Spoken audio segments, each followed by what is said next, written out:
Hello और नमस्कार दोस्तों। स्वागत है आप सभी का मेरे YouTube चैनल जी के ज्योति पर। फ्रेंड्स, इस वीडियो में हम लेकर आए हैं करंट अफेयर्स के 30 इम्पॉर्टेंट क्वेश्चंस जो आपके आने वाले एग्जाम्स में काफ़ी हेल्पफुल साबित होंगे।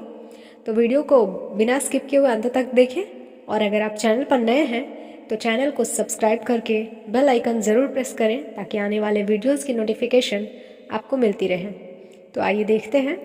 हमारा पहला सवाल है, प्रधानमंत्री नरेंद्र मोदी ने सेंट्रल विस्टा एवेन्यू का उद्घाटन कब किया? तो इसका राइट आंसर हो जाएगा ऑप्शन बी, 8 सितंबर 2022। जी हाँ, प्रधानमंत्री नरेंद्र मोदी ने इंडिया गेट के सामने सेंट्रल विस्टा एवेन्यू का उद्घाटन 8 सितंबर 2022 को किया। इसे अब राजपथ की जगह कर्तव्य पथ के नाम से जाना जाएगा। इसके साथ ही प्रधानमंत्री ने इंडिया गेट पर नेताजी सुभाष चंद्र बोस की प्रतिमा का भी अनावरण किया। हमारा अगला सवाल है, नीति आयोग ने आधारभूत अवसंरचना के क्षेत्र में भारत के किस जिले को शीर्ष स्थान प्रदान किया गया है? तो इसका राइट आंसर है ऑप्शन बी, हरिद्वार। नीति आयोग द्वारा अगस्त 2022 में जारी जून 2022 की रैंकिंग में देश के 112 आकांक्षी जिलों में आधारभूत अवसंरचना के क्षेत्र में हरिद्वार जिले को पहला स्थान प्राप्त हुआ, जिसके लिए उसे भारत का सर्वश्रेष्ठ आकांक्षी जिला घोषित किया गया है। हमारा अगला सवाल है, भारत का पहला वानिकी विश्वविद्यालय किस राज्य में स्थापित किया जाएगा? तो इसका राइट आंसर है ऑप्शन डी, तेलंगाना। हाल ही में तेलंगाना विधानसभा द्वारा वानिकी विश्वविद्यालय अधिनियम 2022 का अनुमोदन किया गया। इसके बाद भारत में अपनी तरह का पहला वानिकी विश्वविद्यालय तेलंगाना में स्थापित किया जाएगा। वैश्विक स्तर पर ऐसे विश्वविद्यालय रूस और चीन के पास हैं। भारत में बनने वाला यह दुनिया का तीसरा वन विश्वविद्यालय होगा। हमारा अगला सवाल है, प्रधानमंत्री नरेंद्र मोदी ने किस स्थान पर भारत का पहला भूकंप संग्रहालय राष्ट्र को समर्पित किया? तो इसका राइट आंसर है ऑप्शन ए, भुज। प्रधानमंत्री नरेंद्र मोदी ने गुजरात के भुज में 28 अगस्त 2022 को भारत का पहला भूकंप स्मारक स्मृति वन नाम से राष्ट्र को समर्पित किया है। स्मृति वन एक अनूठा स्मारक है जिसमें जनवरी 2001 में यहाँ आए विनाशकारी भूकंप में अपनी जान गंवाने वाले 12,000 से अधिक लोगों के नाम हैं। यहाँ लगा भूकंप सिम्युलेटर आगंतुकों को भूकंप के झटके का वास्तविक अनुभव प्रदान करेगा। भुज के निकट भुजियो हिल पर स्मृति वन स्मारक को करीब 470 एकड़ क्षेत्र में बनाया गया है। यह देश का पहला ऐसा स्मारक है। हमारा अगला सवाल है, देश का सबसे बड़ा रबर डैम का निर्माण कहाँ किया गया? तो इसका राइट आंसर है ऑप्शन सी, गया। मोक्ष की भूमि गया में देश का सबसे बड़ा रबर डैम का निर्माण किया गया है। बिहार के मुख्यमंत्री नीतीश कुमार ने फल्गु नदी पर बने इस रबर डैम का उद्घाटन 8 सितंबर 2022 को किया। रबर डैम के बनने के बाद विश्व प्रसिद्ध गया में पिंडदान करने वाले लोगों को आचमन करने के लिए अब 2 फीट गड्ढा नहीं करना होगा। यह डैम 400 मीटर चौड़ा और 3 मीटर ऊंचा है। हमारा अगला सवाल है, निम्नलिखित में से कौन एक असत्य है? तो इसका राइट आंसर है ऑप्शन सी, मानव विकास सूचकांक 2021 से 22 में भारत 191 देशों में से 132 स्थान पर था। जी हाँ, 8 सितंबर 2022 को संयुक्त राष्ट्र विकास कार्यक्रम UNDP द्वारा जारी मानव विकास सूचकांक 2021 से 22 United nation human development index में भारत 191 देश में से 132वें स्थान पर है। पिछले वर्ष भारत 131वें स्थान पर था। UNDP की मानव विकास सूचकांक 2021 से 22 में जहां शीर्ष पर स्विट्जरलैंड है, वहीं सबसे निम्नतम स्थान पर दक्षिणी सूडान है। हमारा अगला सवाल है, दासपुरा किस राज्य का गांव है जिसे भारत का पहला बायो विलेज घोषित किया गया है? तो इसका राइट आंसर है ऑप्शन डी, त्रिपुरा। त्रिपुरा के चारिलस निर्वाचन क्षेत्र के उत्तरी ब्रजापुर के दासपुरा को 3 सितंबर 2022 को भारत का पहला बायो विलेज घोषित किया गया है। इस गांव को पूरी तरह से कृषि और मत्स्य पालन पर निर्भर 64 परिवारों की बस्ती के रूप में विकसित किया गया है। प्रकृति आधारित जीवन शैली और आजीविका का पालन करने वाले सभी निवासियों के साथ गांव को बदल दिया गया है। गांव के किसानों ने कृषि गतिविधियों के लिए रासायनिक उर्वरकों के प्रयोग को कम करने का भी निर्णय लिया है। हमारा अगला सवाल है, किस दिन से प्रधानमंत्री नरेंद्र मोदी ने PM school for rising India नामक नई पहल की घोषणा की? तो इसका राइट आंसर है ऑप्शन बी, 7 सितंबर 2022। जी हाँ, 5 सितंबर 2022 को शिक्षक दिवस के अवसर पर प्रधानमंत्री नरेंद्र मोदी ने PM school for rising India नामक नई पहल की घोषणा की। इस योजना को प्रधानमंत्री की अध्यक्षता में 7 सितंबर 2022 को हुई कैबिनेट की बैठक में मंजूरी प्रदान की गई। यह योजना नई राष्ट्रीय शिक्षा नीति के लिए एक प्रयोगशाला होगी। इसके पहले चरण के अंतर्गत कुल 14,500 स्कूलों को अपग्रेड किया जाएगा। हमारा अगला सवाल है, वर्ल्ड डेयरी समिट का आयोजन 12 से 15 सितंबर 2022 के बीच कहां पर आयोजित हुआ? तो इसका राइट आंसर है ऑप्शन बी, नई दिल्ली। 12 से 15 सितंबर 2022 के बीच नई दिल्ली में international dairy federation world dairy summit का आयोजन किया गया। समिट का उद्घाटन करते हुए प्रधानमंत्री नरेंद्र मोदी ने कहा कि वर्ष 2025 तक भारत 100% पशुओं को मुंह पका, खुरपका और ब्रुसलोसिस की वैक्सीन लगवाएगा। यह समिट वैश्विक डेयरी क्षेत्र की एक वार्षिक बैठक है जिसमें दुनिया भर के लगभग 1500 प्रतिभागियों ने हिस्सा लिया। इस समिट की थीम थी आजीविका और पोषण के लिए डेयरी। हमारा अगला सवाल है, भारत में पहला केंद्र राज्य विज्ञान सम्मेलन 2022 कहाँ आयोजित किया गया? तो इसका राइट आंसर है option D, Ahmedabad. Science city Ahmedabad Gujarat में 10 से 11 सितंबर 2022 को पहला केंद्र राज्य विज्ञान सम्मेलन का आयोजन किया गया। प्रधानमंत्री ने वर्चुअली सम्मेलन का उद्घाटन किया। इस सम्मेलन में देश भर के विज्ञान और प्रौद्योगिकी मंत्री तथा राज्यों, केंद्र शासित प्रदेशों के सचिव, युवा वैज्ञानिक और छात्रों ने हिस्सा लिया। इस सम्मेलन का उद्देश्य पूरे देश में विज्ञान, प्रौद्योगिकी और नवाचार के एक सशक्त इकोसिस्टम का निर्माण करना है। हमारा अगला सवाल है, पहला होम्योपैथी अंतर्राष्ट्रीय स्वास्थ्य शिखर सम्मेलन 2022 का आयोजन कहाँ संपन्न हुआ? तो इसका राइट आंसर है ऑप्शन ए, दुबई। 29 अगस्त 2022 को world health summit for pride और होम्योपैथी का पहला संस्करण दुबई में आयोजित किया गया। इस सम्मेलन का उद्देश्य होम्योपैथी चिकित्सा दवाओं और प्रथाओं की इस होम्योपैथी की प्रणाली को शिक्षित करना और बढ़ावा देना है। इस शिखर सम्मेलन का विषय था जलवायु परिवर्तन और ग्लोबल वार्मिंग के कारण होने वाली बीमारियां। हमारा अगला सवाल है, रोजर फेडरर किस देश के महान खिलाड़ी हैं जिन्होंने हाल ही में टेनिस जगत से संन्यास ले लिया? तो इसका राइट आंसर है ऑप्शन बी, स्विट्जरलैंड। दुनिया के महान टेनिस खिलाड़ियों में से एक स्विट्जरलैंड के रोजर फेडरर ने 15 सितंबर 2022 को पेशेवर टेनिस से संन्यास की घोषणा की। 23 सितंबर 2022 को लंदन में खेला गया लेवर का उनका आखिरी मुकाबला था। रोजर फेडरर दुनिया के तीसरे सर्वाधिक 20 ग्रैंड स्लैम खिताब जीतने वाले खिलाड़ी हैं, जिन्होंने 6 बार ऑस्ट्रेलिया ओपन, 1 बार फ्रेंच ओपन, 8 बार विंबलडन ओपन और 5 बार यूएस ओपन की खिताब जीता है। उन्होंने अपने कैरियर में कुल 103 पुरुष एकल का खिताब जीता है।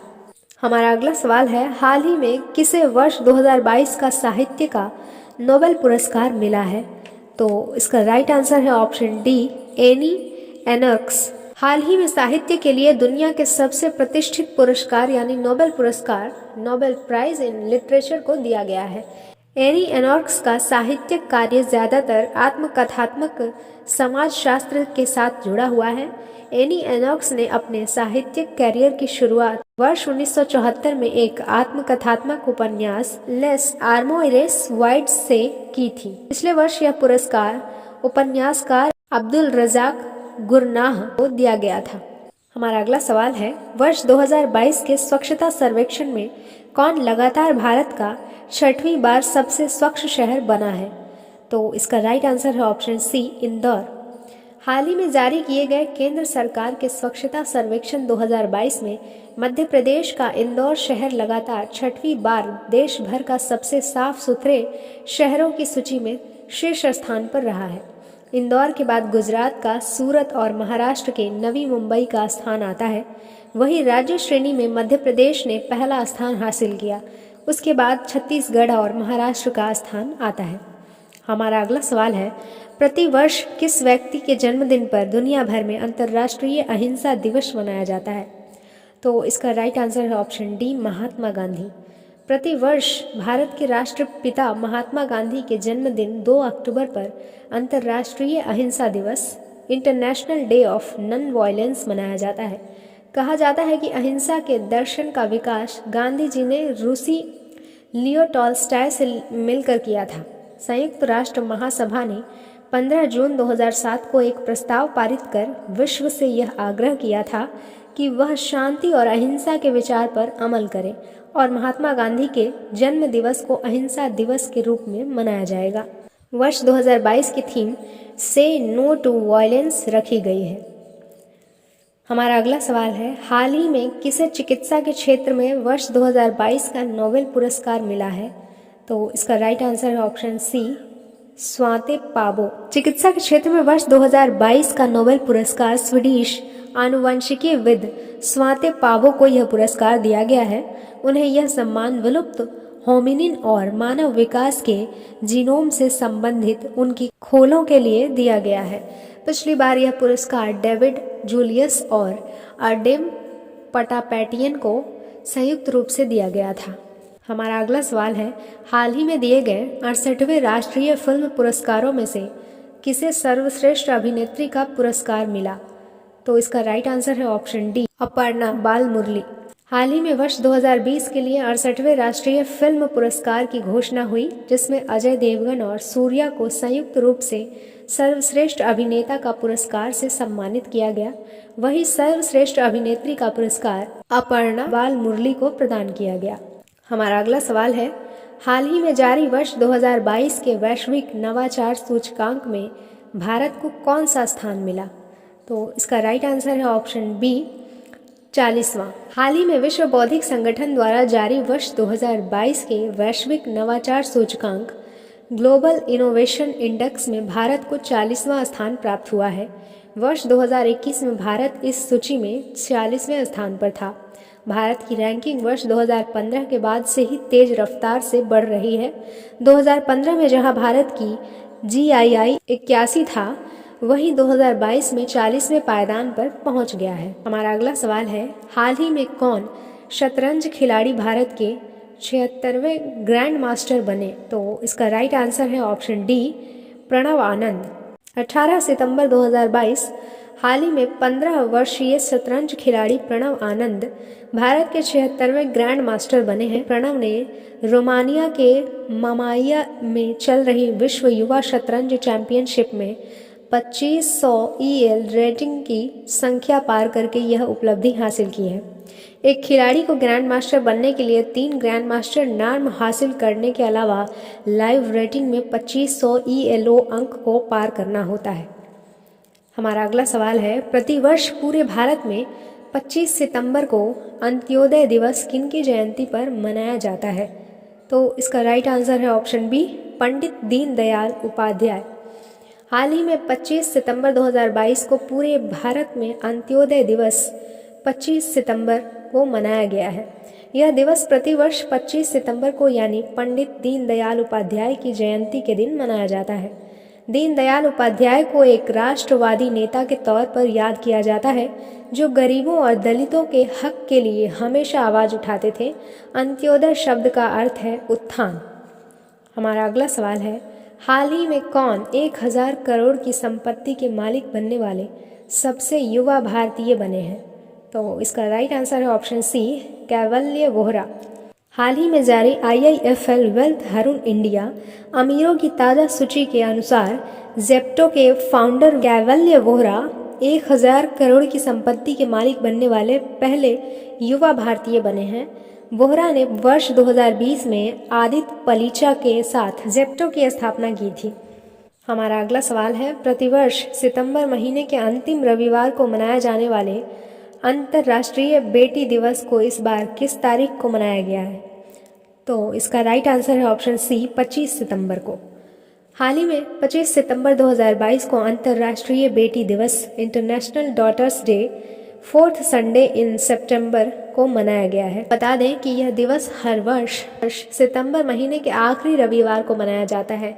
इस दिन परिवार और समाज में बेटियों को सम्मानित किया जाता है, इनकी उपलब्धियों और महत्व का बखान किया जाता है। कुछ देशों में इसे 25 सितंबर तो कुछ में 1 अक्टूबर को भी मनाया जाता है। हमारा अगला सवाल है, हाल ही में किसे हॉकी इंडिया के नए अध्यक्ष के रूप में चुना गया है?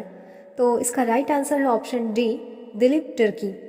हाल ही में 3 ओलंपिक खेलों और 2 एशियाई खेलों में भारतीय हॉकी टीम का प्रतिनिधित्व कर चुके भारत के पूर्व हॉकी कप्तान दिलीप तिर्की को सर्वसम्मति से हॉकी इंडिया एचआई का नया अध्यक्ष चुना गया है।